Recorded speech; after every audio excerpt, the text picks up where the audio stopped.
बुद्धिमान राजा की कहानी। सालों पहले एक नगर में एक बुद्धिमान राजा राज्य करता था। उनकी बुद्धि और होशियारी की चर्चा दूर दूर तक थी। राजा कभी भी बिना सोचे समझे कुछ नहीं कहता और न ही किसी आरोपी की बात सुने बिना उसे सजा सुनाता था। उसकी बुद्धिमत्ता के चर्चे सुनकर आसपास के राजा रानियां और राजकुमारी आदि उनसे जलते थे।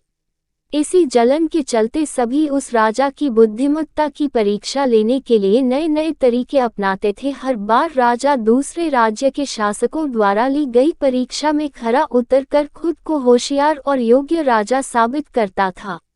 एक दिन राजा की परीक्षा लेने के लिए एक राजकुमारी आई। उसके हाथों में 2 फूलों की माला थी। दोनों माला में से एक असली फूल से बनी थी और दूसरी नकली से। उन दोनों मालाओं को देखकर उनका ये भेद बिल्कुल पता नहीं चल पाता था। इसी वजह से राजकुमारी ने राजा के सामने दोनों मालाएं रखकर पूछा, हे राजन, अगर आप बुद्धिमान हैं तो बताइए कि इनमें से कौन सी माला असली है।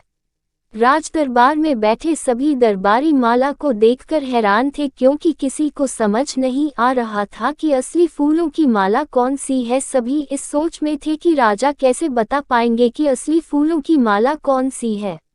राजा भी माला को देखकर परेशान होने लगे। उसी वक्त उनके दिमाग में कुछ तरकीब आई। उन्होंने तुरंत अपने एक सेवक से कहा, बगीचे की खिड़कियों को खोल दो। सेवक ने बगीचे की खिड़की को जैसे ही खोला तो राजा ने देखा कि फूल में बैठी मधुमक्खियां खिड़कियों से राज दरबार में आ रही हैं। वो कुछ देर मधुमक्खियों को ही देखते रहे। जैसे ही एकाध मधुमक्खी एक फूल की माला में बैठी, वैसे ही राजा ने कहा कि अब मैं बता सकता हूँ कि असली माला कौन सी है।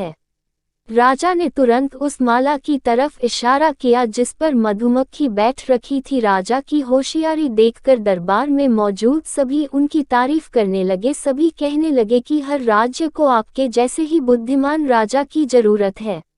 राजकुमारी भी राजा के बुद्धिमत्ता देखकर खुश हो गई। उसने भी बुद्धिमान राजा की तारीफ में कुछ शब्द कहे और वहां से अपने राज्य की ओर निकल पड़ी। कहानी से सीख। अगर व्यक्ति अपनी बुद्धि का इस्तेमाल करे तो वो हर प्रश्न का सही जवाब तलाश सकता है और हर मुसीबत का हल भी निकाल लेता है। ऐसा ही वीडियो देखने के लिए हमारे चैनल को सब्सक्राइब करें।